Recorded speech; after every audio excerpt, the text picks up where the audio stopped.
गणेश जी, अरविंदम राय जी,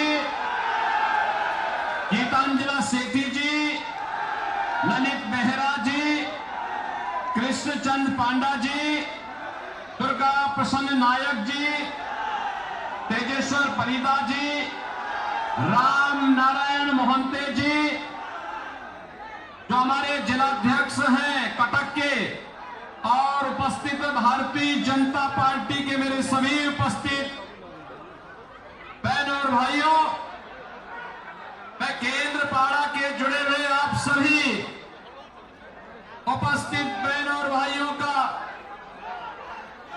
उत्तर प्रदेश की धरती से अभिनंदन करने के लिए आया हूं। और मुझे अच्छा लगा कि भगवान जगन्नाथ की ये पावन धरा, जिसे हम सब का पावन तीर्थ होने का हम सबको गौरव है, इस पावन धरा को और बलदेव जी मंदिर का आशीर्वाद प्राप्त करने का सौभाग्य मुझे आज प्राप्त हो रहा है। बहनों और भाइयों, मैं आपको पहले धन्यवाद दूंगा कि यहाँ के शासन प्रशासन की तमाम बाधाओं को तोड़ करके श्री बैजेंद्र पांडा जी के समर्थन में आप इतनी भारी संख्या में उपस्थित होकर के अपना आशीर्वाद देने के लिए उपस्थित हुए हैं। और मुझे ये भी अच्छा लगा कि उत्तर प्रदेश में सुशासन का मॉडल मेरे आने के पहले बुलडोजर यहां पहुंच गया है। बहनों और भाइयों, मैं तो केवल आपसे अपील करने के लिए आया हूं, और अपील इस बात को करने के लिए आया हूं कि संसदीय लोकतंत्र में, पार्लियामेंट्री डेमोक्रेसी में प्रशासनिक तंत्र अगर शासन को चलाने लगता है तो अव्यवस्था, भ्रष्टाचार और तानाशाही बढ़ती है, गरीबों का शोषण होता है, माफिया राज पनपता है। और पिछले 20-25 वर्षों में उड़ीसा के अंदर इस प्रशासनिक तंत्र ने यहां की सरकार को अपने घेरे में लेकर के उड़ीसा के मेरे सभी सज्जन बहन और भाइयों को विकास की पटरी से 50 साल पीछे धकेलने का काम किया है। बहन और भाइयों, आपके पास एक अवसर है, आपके पास एक अवसर है। डबल इंजन की सरकार जैसे उत्तर प्रदेश के अंदर कार्य कर रही है, ऐसे ही डबल इंजन की सरकार उड़ीसा में लाने के लिए देवेंद्र पांडे जैसे सहयोग के लोगों को चुनाव जिता करके भेज करके सुशासन की आधारशिला को सुदृढ़ करवाने के लिए अपील करने के लिए ही मैं आपके बीच आया हूं। भाइयों, हम सब इस बात को जानते हैं, पिछले 10 वर्ष में हमने बदलते हुए भारत को देखा है। प्रधानमंत्री मोदी जी के नेतृत्व में आज एक नए भारत का दर्शन हो रहा है। दुनिया के अंदर भारत का सम्मान बढ़ा है, सीमाएं सुरक्षित हुई है, आतंकवाद और नक्सलवाद समाप्त हुआ है। और बहनों भैया, आपको कहीं पर कोई पटाखा भी जोर से फट जाए तो पाकिस्तान सबसे पहले सफाई देता है, कहता है कि मेरा हाथ नहीं है। तो मालूम है, ये नया भारत है, ये नया भारत है, छेड़ता नहीं है, लेकिन अगर कोई छेड़ता है तो उसको छोड़ता भी नहीं है। उसे मालूम है, समय रहते सफाई को और अपनी जान बचाओ, नहीं तो इस एयर स्ट्राइक की तैयारी के लिए आतंकवादी कहीं भी छुपे होंगे, भारत के बहादुर जवान उसे निकाल ला करके उसका काम तमाम कर देंगे। भाइयों, आज आप देख रहे होंगे मोदी जी के नेतृत्व में देश के अंदर इंफ्रास्ट्रक्चर का जो कार्य हो रहा है, हाईवे 4 लेन 6 लेन 12 लेन के एक्सप्रेसवे और 4 लेन के हाईवे बन रहे हैं। रेलवे का अत्याधुनिकीकरण मॉडल अब मीटर गेज से बढ़कर के बुलेट ट्रेन के रूप में, कई वंदे भारत के रूप में, कई अमृत भारत के रूप में, कई नव भारत के रूप में हम सबको देखने को ये मॉडल मिल रहे हैं। बहनों भाइयों, IIT, IIM, AIIMS, IIT, NIT और रोहिदास यूनिवर्सिटी का एक लंबा अच्छा ढांचा भारत के अंदर विगत 10 वर्ष के अंदर खड़ा हुआ है। आपने देखा होगा एयर कनेक्टिविटी को कितना बेहतर मोदी जी के नेतृत्व में हुआ है।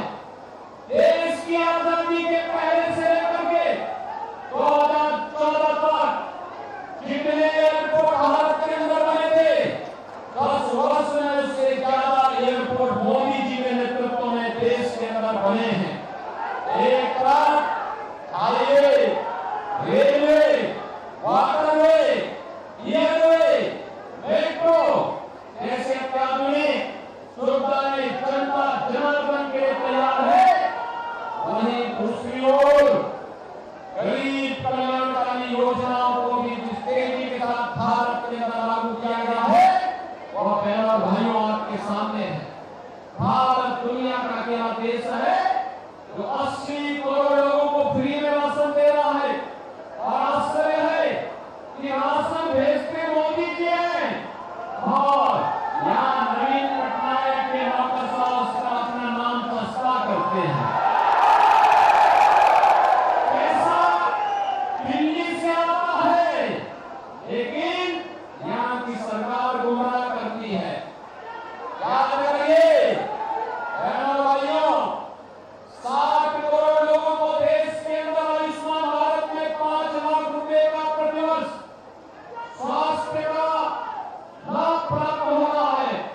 लेकिन उड़ीसा के अंदर आयुष्मान भारत की सुविधा नवीन पटनायक सरकार ने लागू नहीं होने दी, क्योंकि यहाँ पर तमिल बाबू उसको लागू नहीं होने देना चाहते हैं। क्योंकि अगर लागू करवा देंगे तो कमीशनबाजी बंद हो जाएगी। बहनों भाइयों, यही नहीं, आज आप देख रहे होंगे मोदी जी के नेतृत्व में जो कभी कांग्रेस कहती थी ना, एक प्रधानमंत्री कांग्रेस की समय में हुए थे, हमारे खाता 100 पैसा भेजता हूं, जनता तक 15 पैसा पहुंचता है। मोदी जी ने डिजिटल पेमेंट के माध्यम से और डीबीटी के माध्यम से आज ये सुनिश्चित कर दिया है कि दिल्ली से चलने वाला 100 रुपया और गरीब के खाते में जाएगा। मध्यस्थता समाप्त, बीच में कोई नहीं आपके पैसे में कोई डकैती डाल पाएगा। लेकिन बहनों भाइयों, आज किसान को किसान सम्मान निधि, गरीब के तमाम प्रकार की सुविधाएं, गरीब के घर में शौचालय और देश के अंदर 10 करोड़ परिवारों को उज्ज्वला योजना का LPG का कनेक्शन भी प्राप्त हुआ है। यही नहीं, आज तो PM आवास योजना में देश के अंदर 4 करोड़ लोगों को मकान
दूसरे राज्यों को सस्ते दाम पर दी जाती है।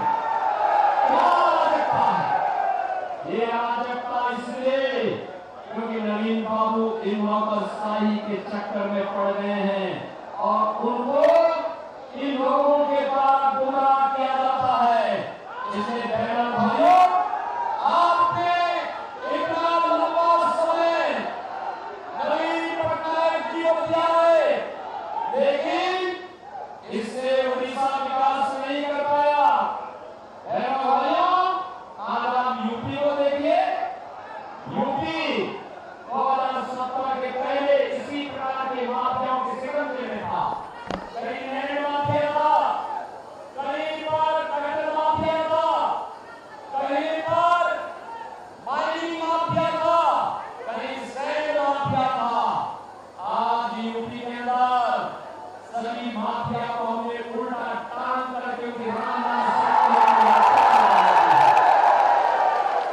माफिया ने जितनी संपत्ति अर्जित थी, उस संपत्ति को हमने सरकार के कब्जे में लेकर के गरीबों के आवास बनाने का काम, महिलाओं को महिला संरक्षण का काम, कहीं पे चिकित्सालय, कहीं पे विद्यालय, ये बनाने का काम किए हैं।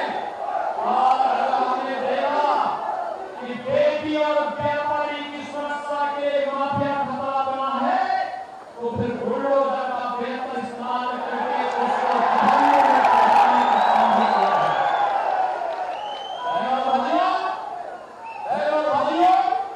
उत्तर प्रदेश के अंदर एक बुलडोजर सुशासन का प्रतीक बना है, इंफ्रास्ट्रक्चर का प्रतीक बना है।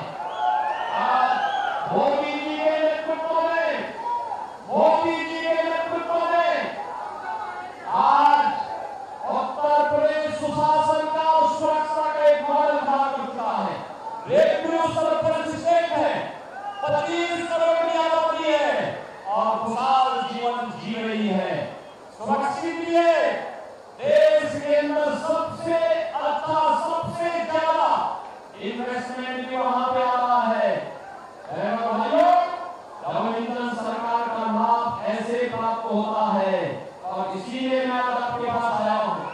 अरे आप तो केंद्र वाले, आप तो सौभाग्यशाली हैं। आपको देवेंद्र फडणवीस जैसा नेता यहां पर मिला है। मैं तो सोचता था कि पार्लियामेंट्री इलेक्शन में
घुसपैठ करवाएंगे, यहाँ बांग्लादेशी घुसपैठी आएंगे, यहाँ पे धर्मांतरण की मतांतरण की दुनिया बढ़ेगी, अराजकता बढ़ेगी और फिर ऐसे ही श्री स्वामी लक्ष्मणानंद को असमय इनका शिकार होना पड़ेगा।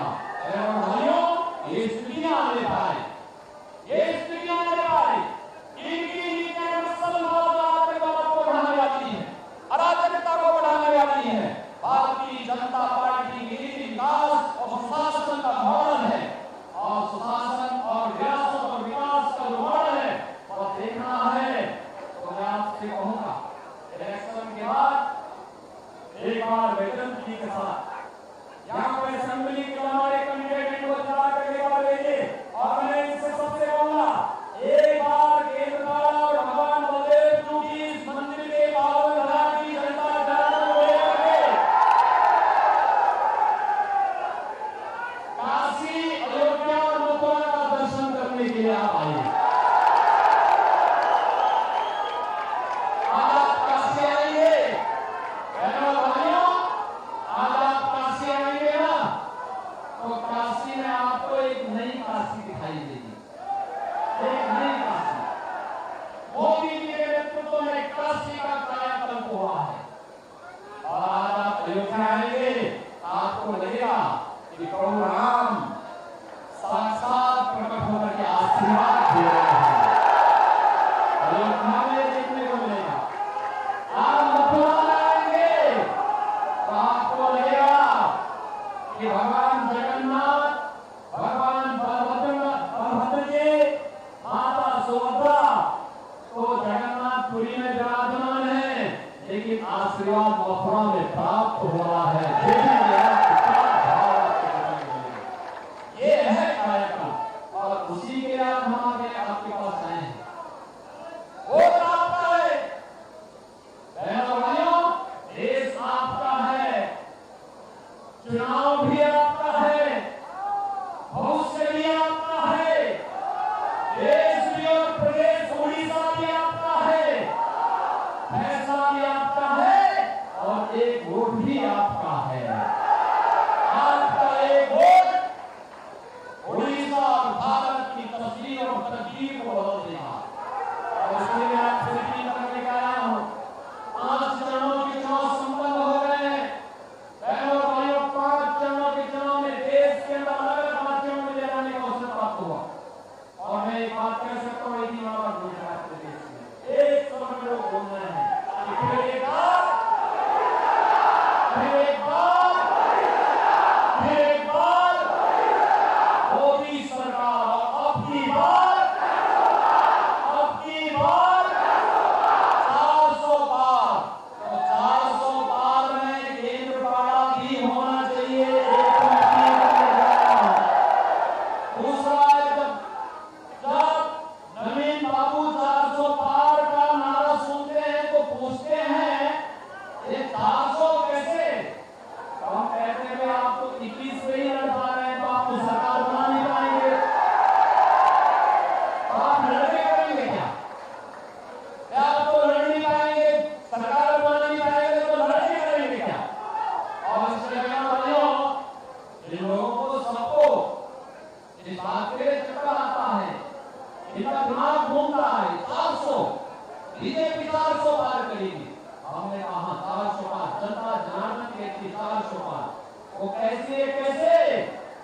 तो जनता जनार्दन की ओर से यह आवाज निकलती है कि राम भक्ति ही राज करेगा दिल्ली के सिंहासन पर।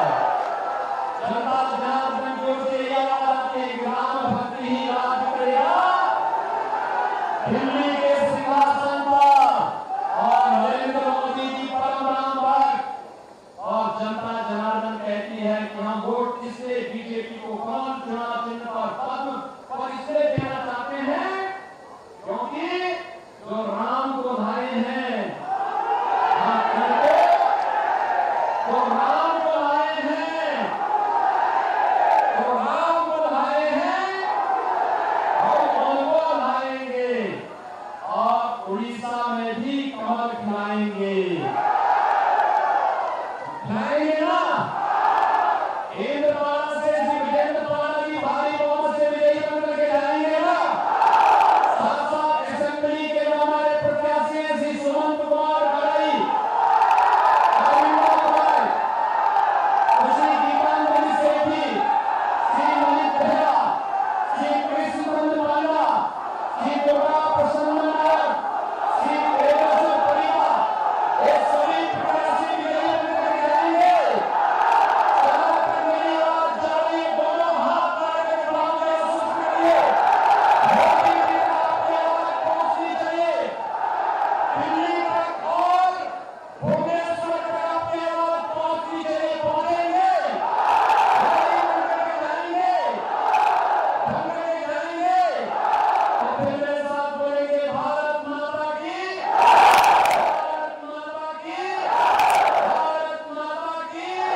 ओडिशा से केंद्रपाड़ा में जहां चुनावी जनसभा को संबोधित कर रहे थे, उत्तर प्रदेश के सीएम योगी आदित्यनाथ पहुंचे हुए हैं, चुनावी जनसभा को संबोधित कर रहे हैं।